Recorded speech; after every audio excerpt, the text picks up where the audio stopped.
రాష్ట్రంలో పంచాయతీ ఎన్నికల పోలింగ్ తుది దశకు చేరుకుంది. మరో గంటలో పోలింగ్ ముగియనుంది. 12 గంటల వరకు 60% పైగా పోలింగ్ నమోదైనట్టు అధికారులు చెబుతున్నారు. ఫస్ట్ ఫేజ్ లో 189 మండలాల్లోని 3834 పంచాయతీల్లో ఓటింగ్ జరుగుతోంది. మధ్యాహ్నం 1 గంటకు పోలింగ్ క్లోజ్ కానుంది. అప్పటి వరకు పోలింగ్ కేంద్రాల్లోని క్యూ లైన్స్ లో ఉన్నవారికి ఓటు వేసేందుకు అనుమతిస్తామంటున్నారు అధికారులు. చివరి గంటలో భారీగా పోలింగ్ నమోదవుతుందని అంచనా వేస్తున్నారు.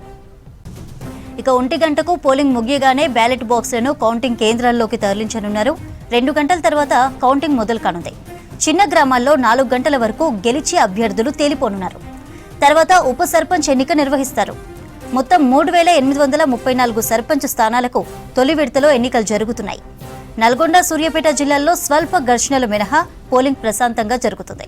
రైట్, పంచాయతీ ఎన్నికల పోలింగ్ కి సంబంధించిన డీటెయిల్స్ యాదగిరి లైవ్ లో అందిస్తారు.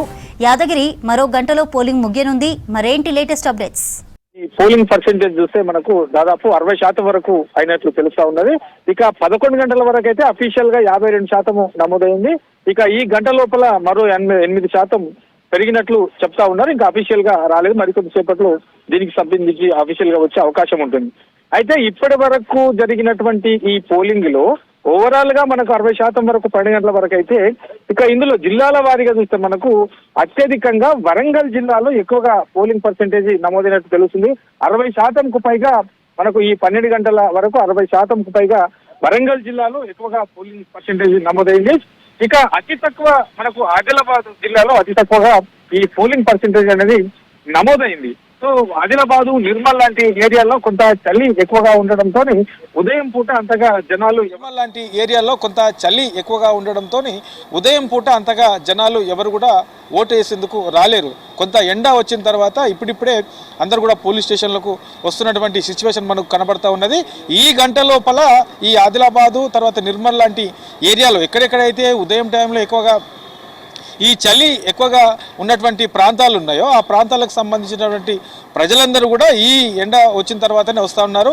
ఇక గంట మాత్రమే టైం ఉన్నది కాబట్టి ఈ గంట లోపల పోలింగ్ పర్సెంటేజీ భారీగా పెరిగే అవకాశం ఉంది అని చెప్పేసి అధికారులు అయితే అంచనా వేస్తూ ఉన్నారు. ఇక ఏదైతే రాష్ట్ర ఎన్నికల సంఘం ఉన్నదో రాష్ట్ర ఎన్నికల సంఘం నుంచి ప్రత్యేకంగా ఒక కంట్రోల్ రూమ్ ఏర్పాటు చేశారు. ఆయా జిల్లాల వారీగా ఏ జిల్లాలో ఎంత పర్సెంటేజ్ నమోదవుతుంది, తర్వాత పోలింగ్కి సంబంధించి ఓటర్లు ఎట్లా క్యూ లైన్లో ఎక్కడెక్కడ ఎక్కువగా ఉన్నారు, ఎక్కడ తక్కువగా ఉన్నారు, ఒకవేళ అక్కడ తక్కువగా ఉంటే దానికి తక్కువగా ఉండడానికి గల కారణాలు ఏంటి, తర్వాత ఎక్కువగా సంఖ్య ఉన్న దగ్గర, ఎక్కువగా క్యూ లైన్ ఉన్న దగ్గర అక్కడ వాళ్ళకి ఇబ్బంది రాకుండా ఎలాంటి చర్యలు తీసుకుంటున్నారు, ఇట్లా అన్నిటికి సంబంధించినటువంటి దాంట్లో ఇక్కడ కంట్రోల్ రూమ్ నుంచి ప్రత్యేకంగా అబ్జర్వేషన్ చేస్తున్నారు. ఇక ఉదయం నుంచి జరిగినటువంటి ఈ పోలింగ్ సంబంధించి ఇప్పటి వరకు కూడా చిన్న చిన్న సంఘటనలు తప్ప ఎక్కడ కూడా ఇబ్బందులు రాకుండా చాలా ప్రశాంతంగా అయితే ఈ మొదటి విడతకు సంబంధించి పోలింగ్ అనేది కొనసాగుతూ ఉన్నది. మొత్తం ఈ మొదటి విడతలో 189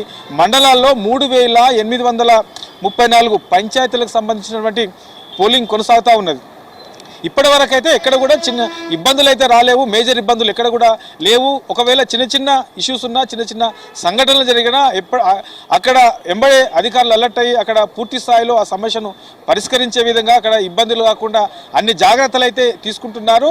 ఇక ఉదయం 7 గంటల నుంచి ఈ 12 గంటల వరకు జరిగినటువంటి ఈ పోలింగ్ సంబంధించి కూడా ఎక్కడ కూడా ఇబ్బందులు కాకుండా చాలా ప్రశాంతంగా అయితే కొనసాగుతూ ఉన్నాయి. ఇక ఈ గంట పాటు కూడా ఈ సంఖ్య మరింత పెరిగే అవకాశం ఉంటుంది కాబట్టి ఇక ఎవరైనా సరే ఓటర్లు తమ ఓటు హక్కు వినియోగించుకునేందుకు ఇన్ టైంలో 1 గంట వరకు ఎవరెవరైతే వస్తారో సో ఇన్ టైంలో వాళ్ళు వచ్చిన వాళ్ళందరూ కూడా ఓటు వేసుకునే అవకాశం కల్పిస్తామని చెప్పేసి అధికారులు చెప్పారు. ఇక 12 గంటల తర్వాత వాళ్ళకు టోకెన్స్ ఇస్తారు. క్యూ లైన్లో ఉన్న వాళ్ళందరికీ కూడా టోకెన్స్ ఇస్తారు. తర్వాత 1 గంట వరకు కూడా లోపలికి వచ్చే వాళ్ళకి అందరికీ కూడా అనుమతిస్తారు.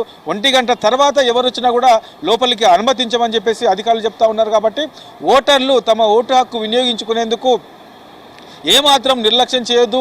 ఇక గంట మాత్రమే టైం ఉన్నది కాబట్టి గంటలో వాళ్ళందరూ కూడా వీలైన తొందరలో క్యూ లైన్లో ఉండి ఆ ఓటు హక్కు వినియోగించుకోవాలని చెప్పేసి అధికారులు సూచిస్తున్నారు. ఇక మధ్యాహ్నం 2 తర్వాత ఈ కౌంటింగ్ అనేది స్టార్ట్ అవుతుంది. ఎందుకంటే 1 గంట వరకే ఈ పోలింగ్కి సంబంధించిన టైం ఉంది కాబట్టి ఇక మధ్యాహ్నం 2 తర్వాత ఈ కౌంటింగ్ అనేది ప్రారంభం కాబోతుంది. ఇక 4 నుంచి 5 గంటల లోపు చిన్న గ్రామ పంచాయతీలకు సంబంధించి, తర్వాత ఈ ఓటర్ల సంఖ్య తక్కువ ఉన్నటువంటి గ్రామ పంచాయతీలకు సంబంధించి సర్పంచులు ఎవరు అనేది కూడా తేలిపోయే అవకాశం ఉంటుంది. కాబట్టి ఇక అభ్యర్థులంతా కూడా వీళ్ళని తొందరలో ఓటర్లకు సంబంధించి వాళ్ళు ఓటు హక్కు వినియోగించుకునేందుకు వాళ్ళందరూ కూడా దగ్గరుండి పరిశీలిస్తూ ఉన్నారు. తర్వాత అధికారులు కూడా ఎక్కడ కూడా ఇబ్బంది కాకుండా అన్ని చర్యలు అయితే తీసుకుంటున్నారు.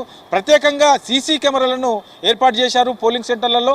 ఆ సీసీ కెమెరాలకు సంబంధించి అక్కడ లైన్ ఎంతమంది ఉన్నారు, తర్వాత ఏమైనా ఇబ్బందులు ఉన్నాయా, ఇబ్బందులు ఉంటే వాటిని ఎట్లా అధిగమించవచ్చు, సో ఎక్కడెక్కడ ఎలాంటి సిచ్యువేషన్ ఉన్నది, ఏ జిల్లాలో ఎంత పర్సెంటేజ్ నమోదవుతుంది, సో తక్కువగా పర్సెంటేజ్ నమోదైనటువంటి జిల్లాలో ఎట్లాంటి సిచ్యువేషన్ ఉన్నది, ఎందుకు, దానికి గల కారణాలు ఏంటి, ఇట్లా ఎప్పటికప్పుడు వాటన్నిటిని కూడా దగ్గరుండి రాష్ట్ర ఎన్నికల సంఘం నుంచి ప్రత్యేకంగా ఏర్పాటు చేసినటువంటి కంట్రోల్ రూమ్ నుంచి అబ్జర్వ్ చేస్తున్నారు. అక్కడ ఉన్నటువంటి అధికారులను అప్రమత్తం చేస్తున్నారు. క్యూ లైన్లు ఎక్కువగా ఉంటే అక్కడ ఓటర్లకు ఇబ్బంది రాకుండా సౌకర్యాలు కల్పించాలని చెప్పేసి కూడా ఇక్కడ నుంచి డైరెక్ట్గా వాళ్ళకు సూచనలు చేస్తూ ఉన్నారు. సో మొత్తం ఇక్కడ ఉన్నటువంటి సిచ్యువేషన్లో మొదటి విడతకు సంబంధించి చాలా ప్రశాంతంగా అయితే ఈ పోలింగ్ కొనసాగుతుంది.